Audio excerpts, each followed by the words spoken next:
करिए, उनके तमाम लोगों को करिए। एक लेवल प्लेइंग फील्ड होनी चाहिए। निष्पक्ष संस्था है इलेक्शन कमीशन, उसके अधीन इस समय कानून व्यवस्था है। बिल्कुल चेक कीजिए, सबको चेक कीजिए। इस बात का भी तो जवाब मिलना चाहिए। सोशल मीडिया पे मुझे याद है कुछ महीने पहले मोदी जी कहीं गए थे चुनाव के दौरान, बड़े बड़े काले बैग निकल रहे थे, वो किसके थे? आज तक उसका जवाब ही नहीं मिला। हमें कोई दिक्कत नहीं है, हमारे पास क्या छुपा है? साच को आज नहीं, किसी को भी कितना चेक कर लीजिए। पीएम मोदी ने कल मैसूर से कहा कि जो कांग्रेस है टुकड़े टुकड़े गैंग का सरदार है। पीएम मोदी इस देश को विभाजन करने की कोई भी चीज बाकी नहीं छोड़ेंगे। पीएम मोदी ने इस देश में 10 साल सत्ता चलाई और सत्ता चलाने के बाद आज जब हम चुनाव के मुहाने पर हैं, उनके पास एक काम नहीं है अपना दिखाने का जिसके नाम पर वोट मांग सके, ना भविष्य की नीति है।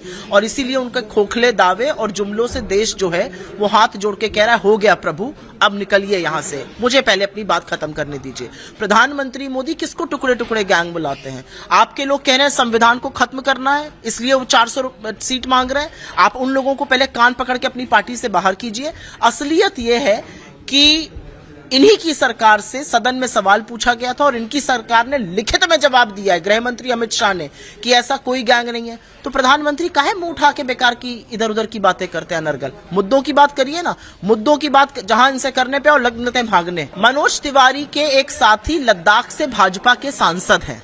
उनकी पत्नी का इंटरव्यू एक बड़े प्रतिष्ठित न्यूज चैनल ने, उनके न्यूज एडिटर ने किया था। उनकी पत्नी जेएनयू की पूर्व छात्रा रह चुकी है, बीजेपी सांसद की पत्नी। उन्होंने अपने सांसद पति की प्रेजेंस में कहा कि ऐसा कोई बयान कन्हैया कुमार ने कभी नहीं दिया था।